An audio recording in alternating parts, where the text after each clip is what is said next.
Hi hello നമസ്കാരം. പുതിയ വീഡിയോയിലേക്ക് നിങ്ങൾക്ക് ഏവർക്കും സ്വാഗതം. ഇന്ന് നമ്മൾ ചെയ്യാൻ പോകുന്നത് മാമ്പഴം വെച്ചിട്ട് ഒരു അടിപൊളി കേക്കിൻ്റെ റെസിപ്പിയാണ്.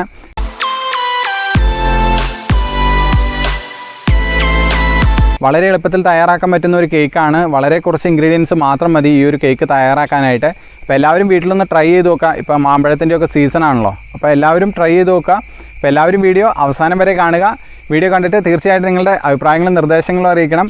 ചാനൽ ഒന്ന് സബ്സ്ക്രൈബ് ചെയ്യുക, ബെല്ലൈക്കൺ കൂടി ഒന്ന് എനേബിൾ ചെയ്ത് കൊടുത്തേക്കുക. അപ്പോൾ സമയം കളയേണ്ട, നമുക്ക് നേരെ വീഡിയോയിലേക്ക് പോകാം.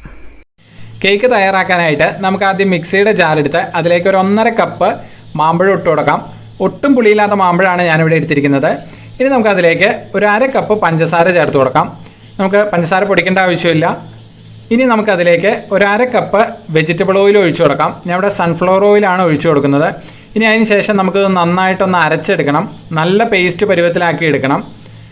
അപ്പോൾ ഒട്ടും കട്ടകളൊന്നും വരാത്ത രീതിയിൽ നല്ല പേസ്റ്റ് പരുവത്തിലായിട്ട് അരച്ചെടുക്കണം. അപ്പോൾ ഞാനിവിടെ അരച്ചെടുത്തിട്ടുണ്ട്. ഇനി നമുക്കത് മറ്റൊരു പാത്രത്തിലേക്ക് ഇത് പകർത്തി വയ്ക്കാം. അപ്പോൾ ഞാനിതിവിടെ അരിക്കുന്നില്ല. നന്നായിട്ട് നമ്മൾ പേസ്റ്റ് പരുവത്തിലാക്കിയപ്പോൾ കട്ടകളൊന്നും ഇല്ല, അത് കാരണം അരിക്കേണ്ട ആവശ്യമില്ല. ഇനി നമുക്കൊരു സ്റ്റെയിനർ വെച്ച് കൊടുത്ത് അതിലേക്ക് 1 കപ്പ് മൈദ ഇട്ട് കൊടുക്കാം. ഇനി ഞാൻ അതിലേക്ക് 1.5 ടീസ്പൂൺ ബേക്കിംഗ് പൗഡറും 1/4 ടീസ്പൂൺ ബേക്കിംഗ് സോഡയാണ് ചേർത്ത് കൊടുക്കുന്നത്. ഇത്രയേ ഉള്ളൂ ഇൻഗ്രീഡിയൻസ്.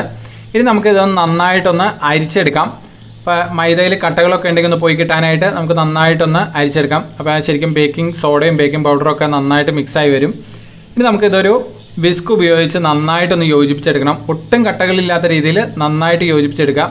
അപ്പോൾ ഞാനിവിടെ നന്നായിട്ട് യോജിപ്പിച്ചെടുത്തിട്ടുണ്ട്. ഇനി നമുക്ക് അടുത്തായിട്ട് കേക്ക് ഉണ്ടാക്കാനുള്ള പാത്രം റെഡിയാക്കാം. ഞാൻ ഇവിടെ ഒരു കേക്ക് ടിന്നാണ് എടുത്തിരിക്കുന്നത്. അപ്പോൾ അതിൽ ഞാനൊരു അല്പം സൺഫ്ലവർ ഓയിൽ ഒന്ന് സ്പ്രെഡ് ചെയ്ത് കൊടുക്കുന്നുണ്ട്. അതിനുശേഷം ഒരു ബട്ടർ പേപ്പർ വെച്ച് കൊടുക്കാം. അപ്പോൾ നിങ്ങളുടെ അടുത്ത് ബട്ടർ പേപ്പർ ഇല്ലെങ്കിൽ കുറച്ച് മൈദപ്പൊടി അതിൽ വിതറിയിട്ട് എല്ലാ സൈഡിലും എത്താവുന്ന രീതിയിൽ ഒന്ന് ചുറ്റിച്ചെടുത്താൽ മതി. ഇനി നമുക്കിതിലേക്ക് ഒരു അല്പം കൂടി സൺഫ്ലവർ ഓയിൽ ഒഴിച്ചു കൊടുത്ത് നമുക്ക് ഒന്നുകൂടി ഒന്ന് സ്പ്രെഡ് ചെയ്ത് കൊടുക്കാം. അപ്പോൾ ഇങ്ങനെ ചെയ്യുന്നതെന്ന് പറഞ്ഞാൽ കേക്ക് അതിൻ്റെ അടിയിൽ ഒട്ടും പിടിച്ചിരിക്കില്ല, ശരിക്കും വിട്ടുപോരും. ഇനി നമുക്ക് ആദ്യത്തെ മിക്സ് ഇതിലേക്ക് ഒഴിച്ചു കൊടുക്കാം. ഞാൻ ഇവിടെ ഓവനിലാണ് കേക്ക് തയ്യാറാക്കുന്നത്. അപ്പോൾ നമ്മുടെ എയർ ബബിൾസ് ഒക്കെ പോകാനായിട്ട് നമുക്കൊന്ന് ടാപ്പ് ചെയ്ത് കൊടുക്കാം. ഇനി നമുക്ക് കാണാനൊരു ഭംഗിക്ക് വേണ്ടിയിട്ട് ഒരല്പം കാഷ്യൂനട്ട് അതിൻ്റെ മുകളിലൂടെ വെച്ച് കൊടുക്കാം. അപ്പോൾ നിങ്ങൾക്ക് വേണമെങ്കിൽ ബദാമോ അല്ലെങ്കിൽ വേറെ ഏതെങ്കിലും ഫ്രൂട്ട്സ് അതിൽ വെച്ച് കൊടുക്കാവുന്നതാണ്. ഞാനിവിടെ ഓവൻ 180 ഡിഗ്രിയിൽ ഒരു 10 മിനിറ്റ് പ്രീ ഹീറ്റ് ചെയ്തു. അതിന് ശേഷം ഞാൻ ഒരു 30 മിനിറ്റാണ് ബേക്ക് ചെയ്യാനെടുത്ത സമയം. അപ്പോൾ നമുക്ക് നോക്കാം. ഒരു സ്റ്റിക്ക് വെച്ചിട്ടൊന്ന് ജസ്റ്റ് കുത്തി നോക്കുക. അപ്പോൾ ഒട്ടും പിടിച്ചിരിക്കുന്നില്ല. കേക്ക് ശരിക്കും വെന്തിട്ടുണ്ട്. ഇനി നമുക്കത് മാറ്റാം. ഇനി ഒന്ന് ചെറുതായിട്ടൊന്ന് ചൂടാറി കഴിയുമ്പോൾ തന്നെ നമുക്കൊന്ന് ഡിമോൾഡ് ചെയ്തെടുക്കാം. ചെറുതായിട്ട് ചൂടാറി കഴിയുമ്പോൾ തന്നെ ആ പാത്രത്തിൽ നിന്ന് നമ്മൾ മാറ്റിയെടുക്കണം. ഇല്ലെങ്കിൽ എന്നാന്ന് പറഞ്ഞു കഴിഞ്ഞാൽ ആ പാത്രത്തിൻ്റെ ചൂട് കൊണ്ട് ചിലപ്പോൾ അതിൻ്റെ അടിഭാഗം കുറച്ച് കരിഞ്ഞു പോകാനുള്ള സാധ്യതയുണ്ട്. ഇപ്പോൾ കണ്ടോ, ആ ഒരു കേക്ക് നല്ല പെർഫെക്റ്റ് ടെക്സ്ചറിൽ തന്നെ നമുക്ക് കിട്ടിയിട്ടുണ്ട്. ഇനി നമുക്കതൊന്ന് കട്ട് ചെയ്ത് നോക്കാം. അപ്പോൾ നല്ല അടിപൊളി കേക്കാണ്.